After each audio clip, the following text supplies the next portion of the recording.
ایک تو بات یہ ہمیشہ سے نہیں جیتتے رہے، یہاں سے عمران خان جیتا تھا۔ دوسری بات یہ ہے کہ یہ آپ ذرا باہر دیکھ لیں کہ یہ لیول پلینگ فیلڈ کا یہ عالم ہے۔ پہلے تو خواجہ سعد رفیق نے سارے اپنی مرضی کے ایس ایچ اوز لگائے، اپنی مرضی کا حلقہ اس میں جو توڑ پھوڑ کرنا تھی وہ شکست و ریخت کی، اور کنگز پارٹی جو ماشاءاللہ ذل سبحانی جو تشریف لائے ہیں ان کی مرضی کے مطابق سارا یہ لیول پلینگ فیلڈ کا معیار ہے۔ پھر ہمیں جو ہے ریلی کے لیے کہا تھا، ریلی کرنے نہیں دے رہے، یہ یہاں آ کر بانڈ لکھوا کے لے گئے اور باہر ساری جو ہے پولیس کھڑی ہوئی ہے۔ ہم جا رہے ہیں، ہم کیمپین پہ جا رہے ہیں، جائیں گے، اور اگر کسی کو چیف جسٹس صاحب کو نظر نہیں آتا ہے، وہ کہتے ہیں میں ٹی وی نہیں دیکھتا ہوں، تو ذرا دیکھ لیں، ان کا حکم ہے کہ لیول پلینگ فیلڈ دی جائے اور صاف اور شفاف الیکشنز کروائے جائیں۔ الیکشن کمیشن کو حکم دیا گیا ہے کہ آپ اپنا آئینی کام فریضہ جو ہے 218 آرٹیکل اور 220 کے تحت جو ہے سبھی کو پابند کریں کہ وہ جو ہے کسی قسم کی رخنہ اندازی اس پروسیس میں نہ کریں۔ مسلم لیگ نون ہو یا پیپلز پارٹی ہو یا دوسرے ہوں، ماشاءاللہ جماعت اسلامی، ان کو تو جلسے کرنے کی کیسے کھلی چھوٹ دی جا رہی ہے۔ ان کے تو بلکہ یہی نہیں کہ وہ ان کے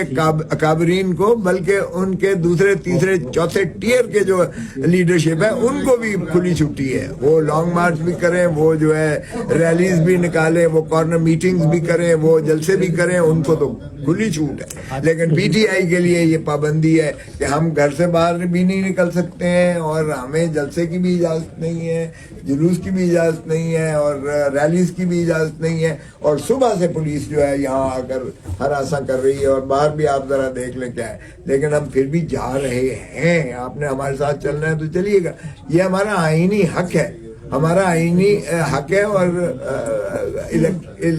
الیکٹوریٹ جو ہے، ووٹر جو ہے، اس کی جو ہے اس کو ہم تک رسائی کیسے ممکن ہوگی اگر ہم ان تک پہنچیں گے نہیں تو؟ ہمیں اگر یہ پہنچنے نہیں دے رہے ہیں، ہم نے کیا کرنا ہے بھائی؟ ہمارا تو سارا زندگی جو ہے قانون کی اس سے جو ہے منسلک ہے۔ ہم تو تصور بھی نہیں کر سکتے ہیں کہ کسی قسم کی جو ہے وہ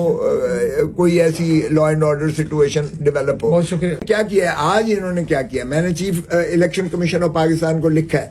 آج انہوں نے 50,000 جو ڈی ایچ اے کا ووٹر ہے جو جانتا ہے خواجہ سعد رفیق کو قطعاً ووٹ دینے کو تیار نہیں ہے، جو پی ٹی آئی کا ڈائی ہارڈ قسم کا ووٹر ہے، پڑھا لکھا طبقہ ہے سارا، وہ موازنہ بھی کرتا ہے کہ جو ہے کینڈیڈیٹس کے درمیان۔ تو میں یہ اپنی خود ستائی ہوگی اگر میں اپنے آپ کو کوئی ایسی بات کہوں گا، لیکن بات یہ ہے کہ ان کی اٹھا کے پولنگ جو سکیم ہے، پولنگ سکیم کو ڈسٹرپٹ کر کے انہوں نے ان کے polling stations D H A کے باہر بنائے ہیں تاکہ وہ جانے نہ پا سکیں اور جانے سے مانے ہو جائیں اور ڈھونڈتے پھریں کہ میرا پولنگ سٹیشن کدھر ہے اور میرا پولنگ بوتھ کدھر ہے۔ یہ ایک ایسی گھنونی سازش کے تحت جو ہے خواجہ سعد رفیق نے یہاں بیٹھ کے ان کے ساتھ ریٹرننگ آفیسرز کے ساتھ کروایا، جو ڈسٹرکٹ میجسٹریٹ، ڈپٹی کمشنرز ہیں اور اسسٹنٹ کمشنرز ہیں اور لوکل الیکشن کمیشن ہے۔ ہم نے یہ جو ہے چیف الیکشن کمشنر کو بھی بھیجا ہے، ہم نے جو ہے ساروں کو، اور یہ شکایت میں نے آئی جی پنجاب کو بھی بھیجی ہے کہ میرے جو ہے کل رات کو جو بینرز اور وہ لگا رہے تھے پوسٹرز، تو ان کو گرفتار کر لیا گیا، اور جب اصرار کیا گیا تو 109 میں یعنی ان کو وہ غنڈے قرار دے کے ان سے بانڈ لیے گئے، اور پھر جو ہے ان کا سارا الیکشن مٹیریل وہاں سے اٹھا کر لے گئے، اور اسی طرح گھر پر 3 دفعہ ریڈ ماری ہے جو ہمارا یہ NA157 PP157 کا جو انچارج تھا جس نے سارے یہ چیزیں لگوانی تھی، اس کا سارا مٹیریل اٹھا کے لے گئے۔ یہ باہر کا، اس کے باوجود اتنی خائف ہیں یہ خان سے اور پی ٹی آئی کے ووٹر سے کہ یہ سارا کچھ بھی کر لیں۔ خواجہ سعد رفیق کی بھی ضمانت ضبط ہوگی، نواز شریف کی بھی ضمانت ضبط ہوگی، اور آپ دیکھ لیں گے کہ یہ جو پی ڈی ایم کی حکومت کے جتنے اکابرین ہیں یا یہ لوٹے ہوئے ہیں یا جو سو کالڈ جو بنائے گئے ہیں، ان کا جو حشر ہونا ہے، یہ کیمپین تو ویسے ہی نہیں کر سکتے۔